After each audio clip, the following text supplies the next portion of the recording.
사랑하는 우리 성도님들 모두 건강히 잘 지내고 계시는지요? 우리 사회는 이 코로나 바이러스와의 공생을 모색하는 위드 코로나 시기로 접어들며 확진자가 또 다시금 증가하는 등 또 다른 과도기로 접어들고 있는 것은 아닌가 하는 생각을 하게 됩니다. 참으로 우리가 스스로 책임질 수 있는 것, 우리가 스스로 다 통제할 수 있는 것이 적다는 것을, 그렇게 우리의 자금을 절감하게 되는 그러한 시기라고 하겠습니다. 이런 때일수록 우리가 겸손히 하나님의 말씀에 귀 기울이고 하나님의 인도하심을 받아야 할 줄 믿습니다. 오늘 우리가 하나님의 말씀을 묵상하고 기도할 때에 그러한 거룩한 지혜와 의지를 우리 가운데 더하여 주시기를 간절히 소망합니다. 오늘 저희가 함께 받는 하나님의 말씀은 사사기 4장 11절에서 24절의 말씀입니다. 제가 하나님의 말씀을 받들어 읽겠습니다. 모세의 장인 호밥의 자손 중 겐 사람 헤벨이 자기 족속을 떠나 게데스에 가까운 시아나님 상수리 나무 곁에 이르러 장막을 쳤더라. 아비노함의 아들 바락이 다볼산에 오른 것을 사람들이 시스라에게 알림해 시스라가 모든 병거 곧 철병거 900대와 자기와 함께 있는 모든 백성을 하루셋 학고임에서부터 기송강으로 모은지라. 드보라가 바락에게 이르되 일어나라, 이는 여호와께서 시스라를 내 손에 넘겨주신 날이라. 여호와께서 너의 앞서 나가지 아니하시느냐 하는지라. 이에 바락이 10,000명을 거느리고 다볼산에서 내려가니 여호와께서 바락 앞에서 시스라와 그의 모든 병거와 그의 온 군대를 칼날로 혼란에 빠지게 하시매 시스라가 병거에서 내려 걸어서 도망한지라. 바락이 그의 병거들과 군대를 추격하여 하루셋 학고임에 이르니 시스라의 온 군대가 다 칼에 엎드러졌고 한 사람도 남은 자가 없었더라. 시스라가 걸어서 도망하여 겐 사람 헤벨의 아내 야엘의 장막에 이르렀으니 이는 하솔 왕 야빈과 겐 사람 헤벨 집 사이에는 화평이 있음이라. 야엘이 나가 시스라를 영접하며 그에게 말하되 나의 주여 들어오소서, 내게로 들어오시고 두려워하지 마소서 하며 그가 그 장막에 들어가니 야엘이 이불로 그를 덮으니라. 시스라가 그에게 말하되 청하노니 내게 물을 조금 마시게 하라. 내가 목이 마르다 하며 우유 부대를 열어 그에게 마시게 하고 그를 덮으니 그가 또 이르되 장막문에 섰다가 만일 사람이 와서 내게 묻기를 여기에 어떤 사람이 있느냐 하거든 너는 없다 하라 하고 그가 깊이 잠드니 헤벨의 아내 야엘이 장막 말뚝을 가지고 손에 방망이를 들고 그에게로 가만히 가서 말뚝을 그의 관자놀이에 박음에 말뚝이 꿰뚫고 땅에 박히니 그가 기절하여 죽으니라. 바락이 시스라를 추격할 때에 야엘이 나가서 그를 맞아 그에게 이르되 오라, 내가 찾는 그 사람을 내가 내게 보이리라 하매 바락이 그에게 들어가 보니 시스라가 엎드러져 죽었고 말뚝이 그의 관자놀이에 박혔더라. 이와 같이 이 날에 하나님이 가나안 왕 야빈을 이스라엘 자손 앞에 굴복하게 하신지라. 이스라엘 자손의 손이 가나안 왕 야빈을 점점 더 눌러서 마침내 가나안 왕 야빈을 진멸하였더라. 아멘. 우리는 계속해서 가나안 곳곳에서 정착지를 지키기 위해 이방 족속과 전투를 벌이는 사사들의 이야기 중 특별히 드보라와 바락의 이야기를 살펴보고 있습니다. 자기 백성들이 거룩하기를 바라시는 하나님의 기대를 저버린 이스라엘의 백성들은 이방 족속의 침입으로 말미암아 고초를 겪지만 그럼에도 불구하고 고통 가운데 부르짖는 이스라엘의 탄원을 들으신 하나님은 그들 가운데 사사를 보내셔서 그들로 하여금 침입자를 물리치게 하십니다. 이것이 사사기에서 계속해서 반복되는 하나의 패턴이라고 할 수 있겠지요. 그러나 반복되는 그러한 이야기 가운데서도 우리가 기억할 것이 있는데 하나님의 백성은 하나님 앞에 신실하지 못하였고 겉으로 드러나는 영웅은 사사들인 것 같지만 이 모든 일을 주관하시는 분은 바로 하나님이시다 하는 그것이죠. 사사기는 그 전체로 이것을 가장 생생하게 들어있는 살아있는 이야기라고 할 수 있겠습니다. 오늘 본문 첫 구절인 11절은 이후 매우 중요한 역할을 하게 될 겐 족속을 우리에게 소개하고 있습니다. 11절에서 호밥으로 소개되는 사람은 모세의 장인 이드로입니다. 앞서 사사기 1장에서는 이드로가 모세에게 베푼 여러 호의 덕에 이 이방 족속인 겐 족속이 가나안 땅에서 이스라엘과 함께 거할 수 있었다 하는 것을 밝혔습니다. 그런데 오늘 본문을 통해 이 겐 족속이 다시금 이스라엘에게 생각지도 못했던 호의를 베풀게 되는 그 일을 앞두고 이렇게 미리 겐 족속을 소개하고 있는 것입니다. 오늘 본문의 배경이 되는 지역은 이스라엘 평원으로 납달리 지파 아비나움의 아들 사사 바락이 그곳을 차지하기 위해 다볼산으로부터 진격하고 있습니다. 이에 하솔완 야빈의 장군인 시스라가 철병거 900대를 앞세워서 방어전을 펼치고 있는 것이지요.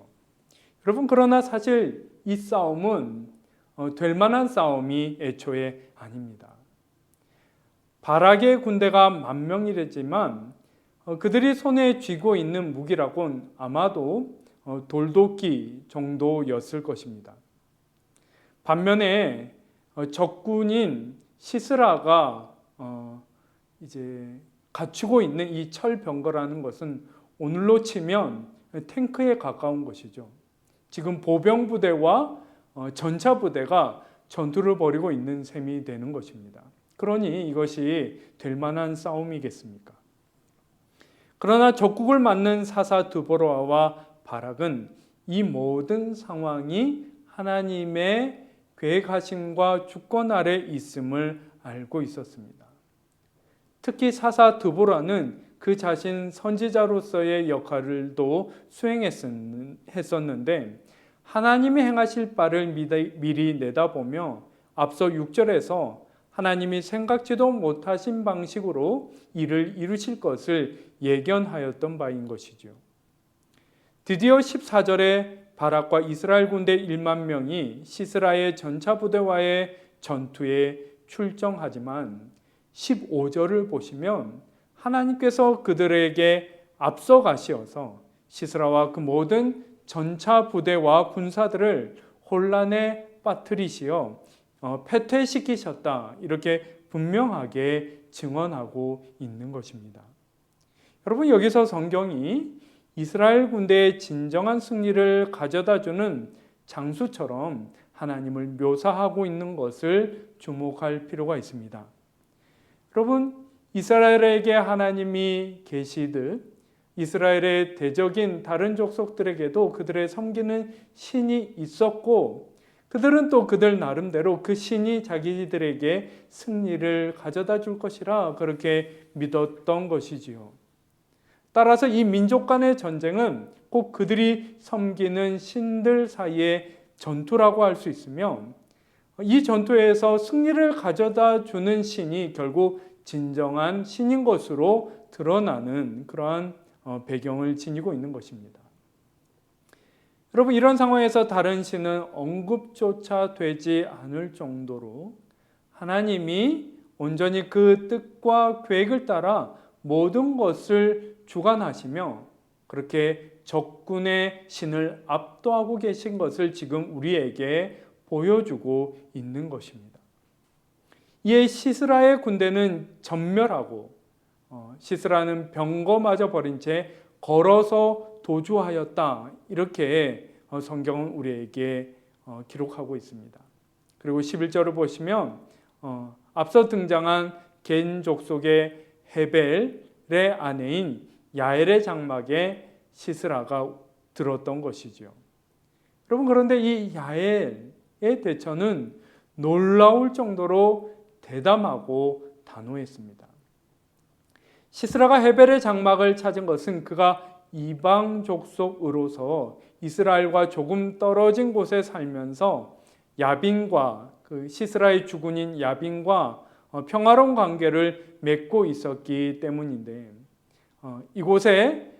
그래서 이곳에 몸을 숨기면 그가 안전할 수 있으리라 생각했던 것이죠. 그렇게 찾아든 시스라를 야엘은 들어오소서 반복하여 청하며 안심시키고 그를 극진히 돌보았습니다.